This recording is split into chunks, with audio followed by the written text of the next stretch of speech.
la BD à la radio, c'est quand même concept, quoi. Ouais. Et peut-être qu'on fasse un léger petit descriptif avant de ce que chacun de nous va Voir. ce qu'on voit, en fait. Parce que Alors, vaut mieux le faire peut-être l'auditeur, après. là, Ouais, moi je suis d'accord. En connaissant les BD, faut mieux le faire après. Ouais. Ok. Donc je te propose qu'on parte là-dessus. Allez. Bon, On et- va juste dire avant que partons là, ça là-dessus. se présente par une feuille cartonnée divisée en deux avec des cases comme sur une BD et recto verso. Et le recto n'est pas le même que le verso. Merci Baptiste. Du coup, ouais, voilà, c'est ça. Ce support-là est en gros se lie en face à face. Donc on le tient tout droit devant nous et normalement c'est ça, mais Il faut peut-être qu'on mette les lieux juste pour attirer le lecteur. Il y en a un qui est sur une plage et l'autre qui est sur une forêt.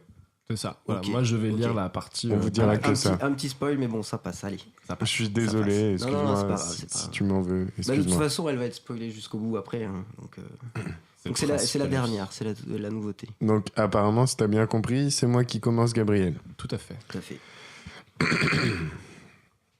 Bonjour, monsieur. Excusez-moi de vous déranger. Ouais, bonjour. Bah voilà, je vous observe depuis tout à l'heure et je voulais vous dire que je vous trouve vraiment très beau. Vous vous trouvez, vous vous moquez de moi, là. Non, non, je vous assure, vous êtes vraiment très attirant. Ah, d'accord, mais merci. Je sais pas quoi te dire. Vous êtes si modeste. Je pourrais parier que vous avez bien d'autres talents. Ouais, en effet, ouais. Je dois dire que j'ai été gâté par la nature. Vous pourriez me montrer ce que vous savez faire? Ah bah, si vous insistez, c'est avec grand plaisir. C'est extraordinaire. Vous êtes vraiment le meilleur. Ah, vous savez, tout est dans la respiration. Non, mais c'est très impressionnant. Mais qu'est-ce que vous faites avec mes affaires? Désolé, mon brave, vous êtes tombé dans le piège.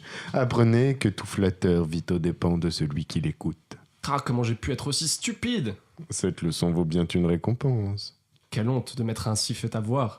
Je jure de ne plus jamais tomber dans le panneau. Pas mal. Bien joué, les gars.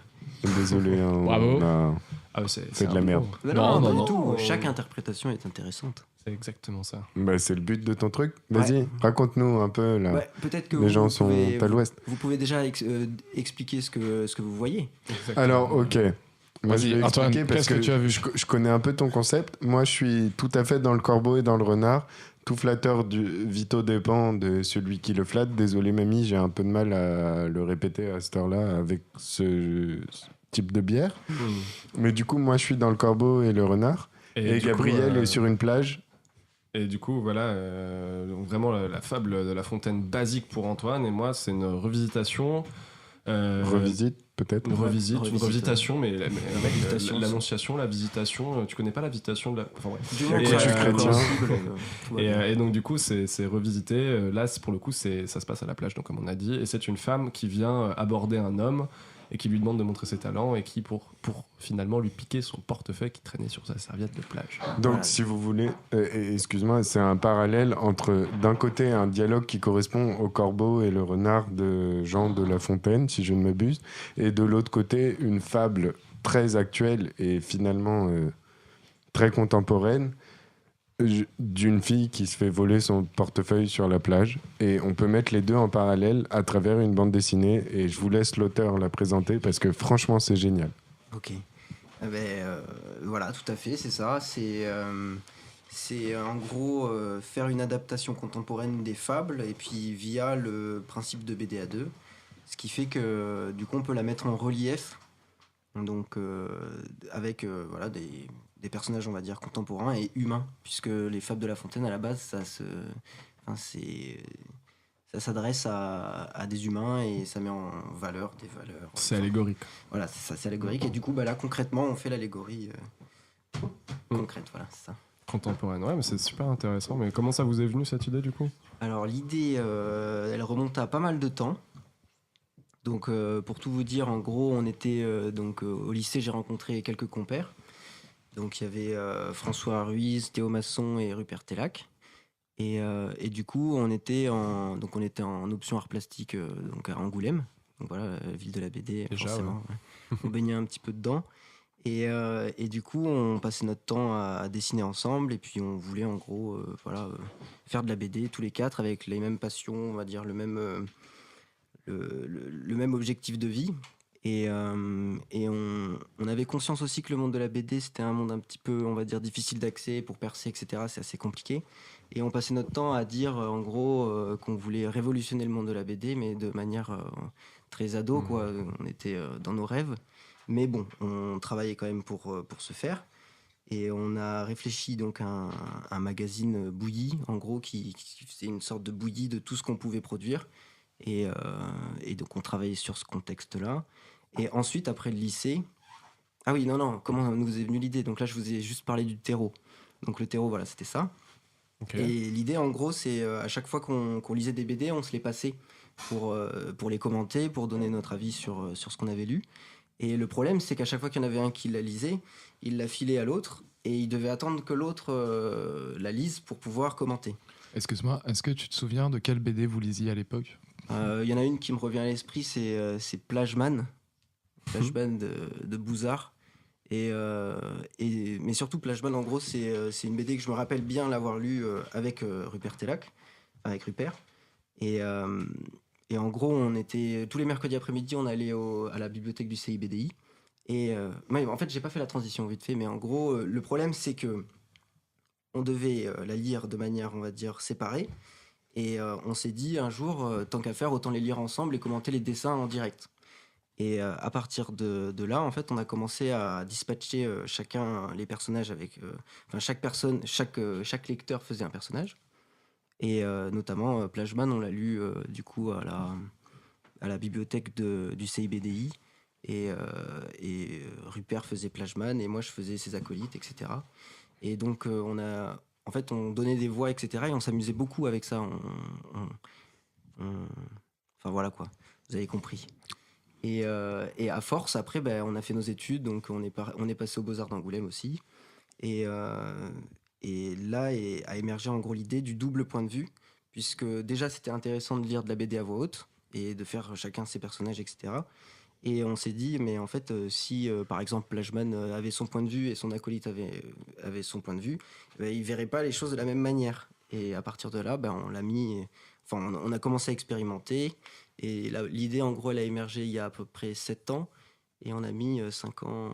Oui, tu veux dire un truc, Antoine? Ouais, excuse-moi, est-ce que ça existait avant vous, l'idée du double point de vue? C'est-à-dire de faire lire une BD à chaque personne? Non.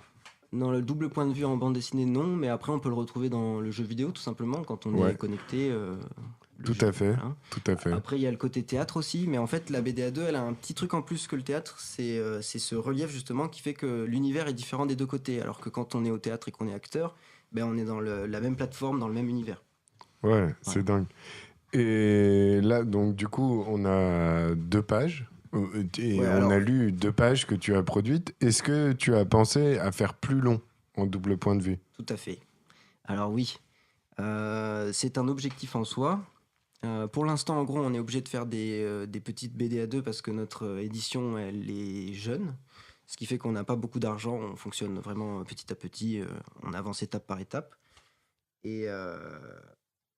Et du coup, là, les formats sont, on va dire, accessibles en tant qu'éditeur et en tant que lecteur aussi. Parce qu'il faut savoir que du coup, la planche, enfin la BD, elle coûte 3 € en gros. Et du coup, on peut la voir assez facilement. Donc c'est un choix, on va dire, pour le moment. Mais par la suite, on va effectivement faire des grosses BD à deux, séparées, avec 2 albums de chaque côté. Et si possible, des centaines et des centaines de pages. Et est-ce que le but à terme, c'est de collaborer avec différents scénaristes et différents dessinateurs pour Alors, ouais, ça, ouvrir justement la possibilité de BD et les idées? Ouais, ça c'est une problématique qui est assez intéressante parce qu'en fait, on fait en gros pas mal de on a fait pas mal de festivals et on a démarché donc des auteurs de bande dessinée pour réaliser les scénarios parce que les dessinateurs, en fait, on vient d'un terreau assez fertile en tant que dessinateur, donc on a pas mal de proches, etc. Et puis de toute façon, les proches connaissent des proches, etc. Donc tout est un peu comme un domino. Et donc au niveau des illustrateurs, on arrive à trouver, des illustrateurs. Mais au niveau du scénario, c'est plus compliqué parce qu'en fait, la bande dessinée à deux, elle renouvelle un peu tous les codes de la BD. Ça change tout parce qu'il faut vraiment, c'est du ping-pong, c'est du question-réponse. C'est quoi d'autre? Il faut que les mots soient simples. Il faut pas hésiter à faire des répétitions. Bref, dans toute la structure narrative, la BD est complètement différente. Et à chaque fois qu'on proposait donc à des scénaristes de faire de la BD à deux, ils nous disaient mais nous c'est pas dans nos codes, dans notre processus créatif, etc. On n'a pas, on va dire, on n'est pas là-dedans.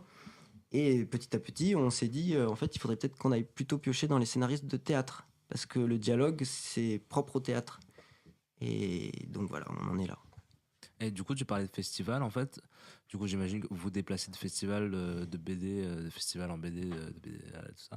Ouais. Vous avez parlé aussi que vous étiez présent en événement. Moi, je voulais savoir un peu comment le public réagissait, en fait. Comment est-ce qu'il vous alpaguait, comment est-ce qu'il venait vers vous, et après, comment est-ce qu'il réagissait à votre projet? Avec ce qu'on posait sur le stand, c'est plutôt nous qui alpagons les gens. Donc on leur demande s'ils ont envie de découvrir quelque chose. Et souvent, ils nous regardent, ils font « Ouais, vas-y, on va voir si tu vas nous surprendre ou pas. » Et on leur montre le concept, on les fait lire. Déjà, ils sont contents de lire à voix haute avec leurs proches. Ça les amuse. Et ensuite, quand on leur dit « Attendez, vous n'avez pas fini, vous avez lu que la moitié. » Vous voyez l'autre côté, l'autre il avait l'autre côté, et du coup maintenant il faut échanger et recommencer. Et quand on échange le point de vue, là toujours il y a un switch qui s'opère et le regard qui s'illumine, et les gens se mettent à rigoler des fois. Enfin, il y a des réactions qui sont assez fabuleuses. Non, mais Ouais. excuse-moi, ça marche à tous les coups, la BD à deux, vraiment. C'est un truc assez exceptionnel. Vous lisez une histoire et en créant un dialogue avec une personne qui lit finalement la même histoire que la vôtre, mais vous avez des images différentes et un scénario différent. Les dialogues sont en parallèle, mais racontent une chose différente. Ouais. Et c'est assez exceptionnel. Yeah. Essayez une fois dans votre vie, c'est vraiment génial. Je veux crier